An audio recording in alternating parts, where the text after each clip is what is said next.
Welcome back to House on the Pitch, your go-to podcast for everything soccer. Today, we're diving into the 2025 MLS schedule, breaking down the league's unique rules, and heading across the pond to talk Arsenal's Mikel Arteta and Manchester United's Ruben Amorim. And off the pitch, we'll tackle the mysterious drones over New Jersey, aliens, or just New Jersey being New Jersey. Plus, we're answering your mailbag questions. Got one? Email us at houseonthepitch@gmail.com. That's houseonthepitch@gmail.com. So grab your boots and let's take the field.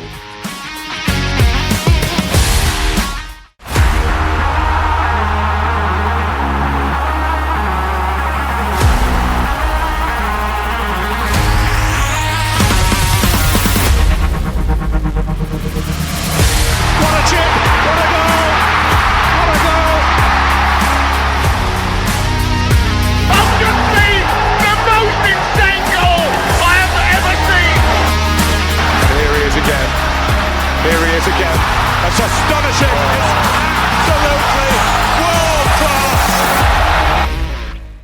All right, soccer fans, the 2025 MLS regular season schedule is here, and there's a lot to get excited about. This isn't just another season, it's the league's 30th anniversary. Let's dive into what makes this year special, from exciting matchups to global tournaments and everything in between. First up, some nostalgia. To honor the league's inaugural season in 1996, San Jose Earthquakes and DC United will recreate the first ever MLS match on April 6th. Later in the season, on July 12th, the LA Galaxy and DC United will face off in a rematch of the first MLS Cup final. These games are a beautiful nod to the league's history and a chance for fans to reflect on how far MLS has come in 3 decades. So, mark your calendars for February 22nd and 23rd, when all 30 MLS clubs kick off the season during MLS is Back weekend. One highlight, the defending Supporters Shield winners, Inter Miami, will take on New York City in a matinee match. And we can't forget the league's newest team, San Diego, who will play an inaugural match against the defending MLS Cup champions, LA Galaxy, on Sunday night. Let's look at the rivalries. This season is packed with rivalries, and 2 of the biggest are worth highlighting again, the Cascadia Cup and El Tráfico. The Cascadia Cup, as I mentioned before, this rivalry between Seattle Sounders, Portland Timbers, and Vancouver Whitecaps has deep roots. These matches aren't just about points, they're about bragging rights in the Pacific Northwest. And El Tráfico, LA Galaxy versus LAFC, continues to deliver drama, goals, and moments you can't predict. It's the perfect clash of history and new energy in LA soccer. So how do we get to watch all of this? For the second year, Apple TV and its MLS Season Pass are bringing all MLS games to fans worldwide. No blackouts, no restrictions. It's available on one platform. Plus, with extras like live stats, MLS 360 whip-around coverage, and behind-the-scenes content, it's more than just a streaming service, it's a hub for soccer fans.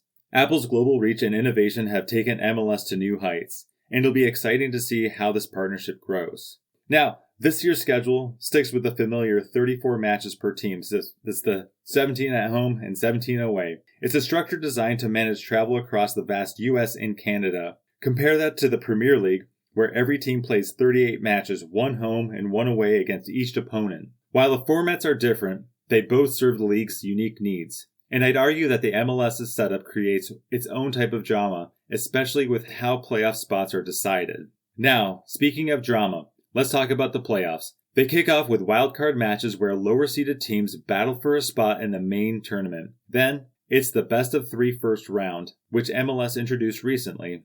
After that, it's single elimination, all the way to the MLS Cup where champions are crowned. The playoffs ensure that the end of the season is just as thrilling as the start. MLS will also take a break in June for 2 major tournaments. Now mark your calendars for these tournaments. These are going to be very exciting tournaments. The FIFA Club World Cup and the CONCACAF Gold Cup. These events spotlight MLS on a global stage with teams such as Inter Miami, Seattle Sounders representing the league. Then there's the Leagues Cup in late July, a competition between MLS and Liga MX that brings international flair right into the season. From rivalry matches to global competitions, the 2025 MLS season is shaping up to be unforgettable. I'm especially excited for Decision Day on October 18th, when every match could decide playoff fates. And of course, we'll end it all with the MLS Cup, the ultimate prize. What's got you most excited for the season? Let us know by emailing houseonthepitch@gmail.com. That's houseonthepitch@gmail.com. Whether it's your team's opener, a rivalry match, or something else, We would love to hear it. Now let's head on over to our next segment where we talk about some of the MLS rulebook highlights and some of the salary cap initiatives for the 2025 season. Alright, in this segment, we're diving into some of the unique rules that shape Major League Soccer, especially as we head into the 2025 season. If you're new to MLS or just curious about how it differs from other leagues worldwide, this is for you.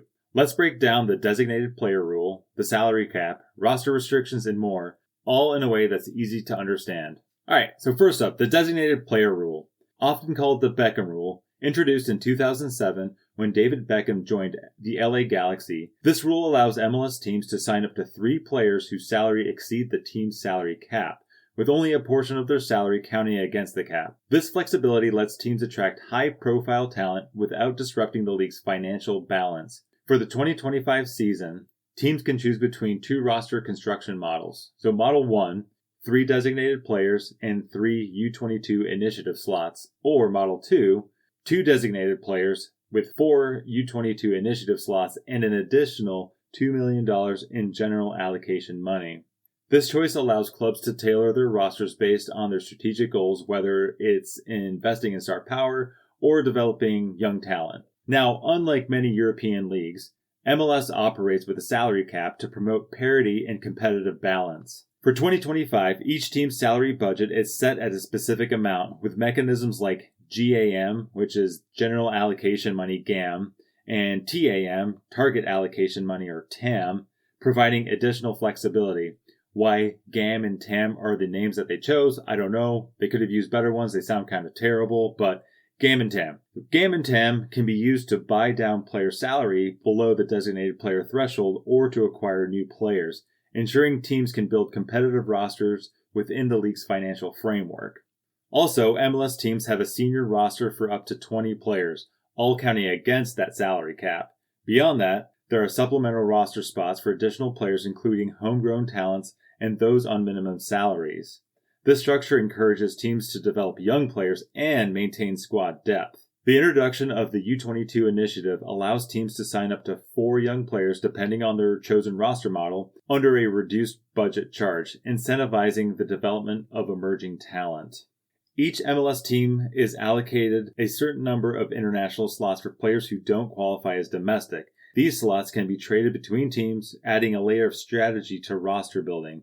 This system balances the infusion of international talent with the development of domestic players, ensuring a diverse and competitive league. Now it gets kind of messy with all these different kind of nuanced details, but it's a general structure of how MLS teams can balance their roster throughout the season and how they want to really encourage the youth development, the growing talent, the international talent, and bringing in star players with the mechanisms like general allocation money and target allocation money.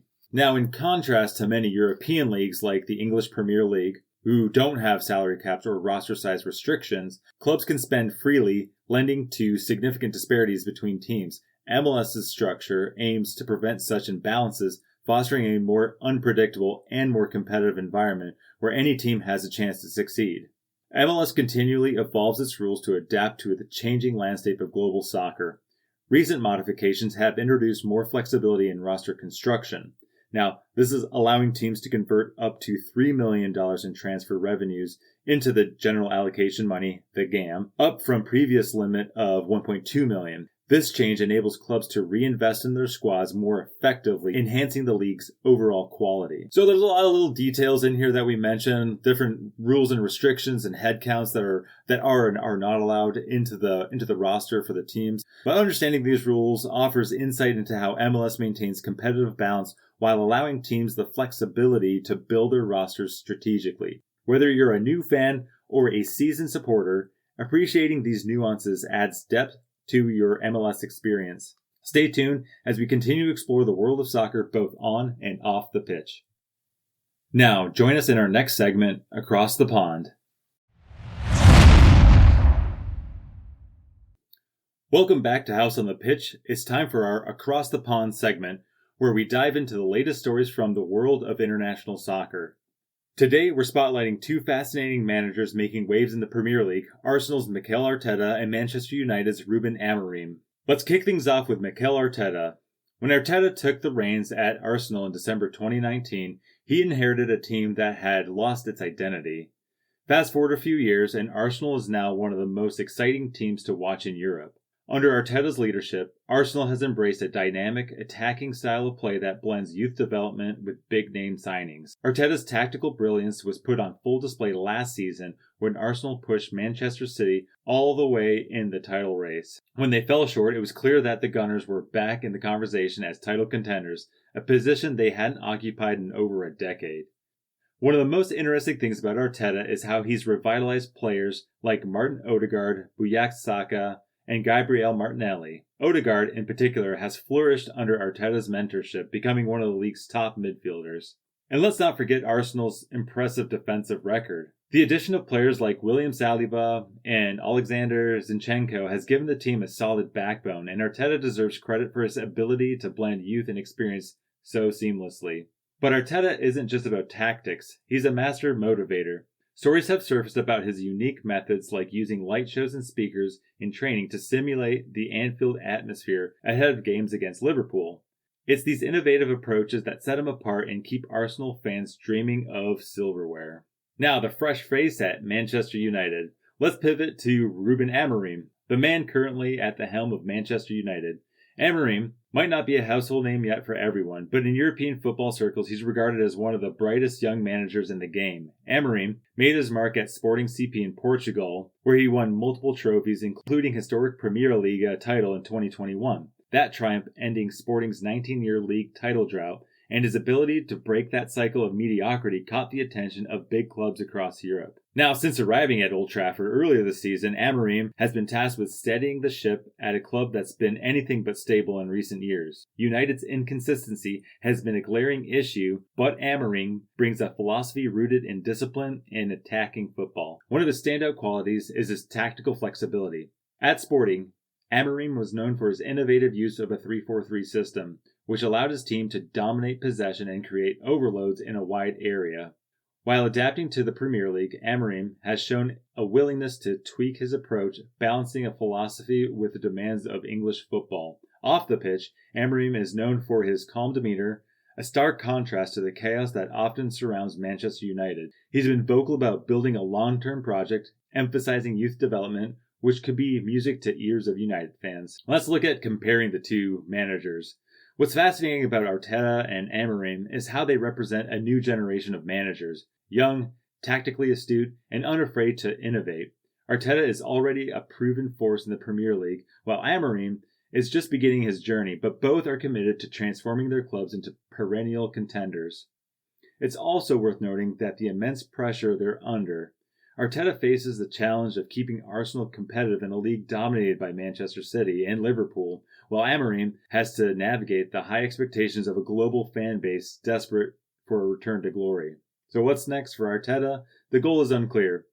Build on last season's progress and finally bring the Premier League trophy back to North London. For Amorim, it's about laying the foundation for sustained success at United, a task that's easier said than done given the club's turbulent recent history. Both managers are at pivotal points in their careers. It'll be exciting to see how their stories unfold this season. Are we witnessing the next great rivalry in English football? Only time will tell, but one thing's for sure, Arteta and Amorim are two names we'll be talking about for years to come. That's it for our look at Arteta and Amorim, two managers shaping the future of the Premier League. Coming up next, we'll shift gears with our Off the Pitch segment. Stay tuned. Alright, it's time for our Off the Pitch segment where we explore topics that have nothing to do with soccer but are just too interesting or ridiculous to ignore. This week, let's talk about the buzzing mystery that's lighting up the skies and social media in New Jersey, the drones. Now, I didn't really want to cover this subject, but there's just been so much talk about it at this point, hard to ignore.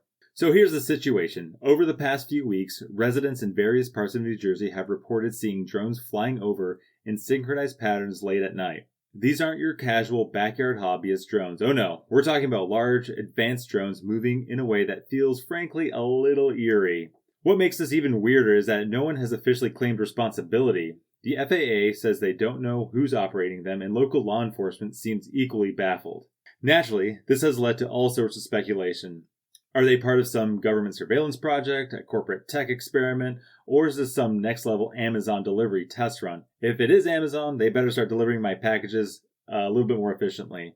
But let's be real.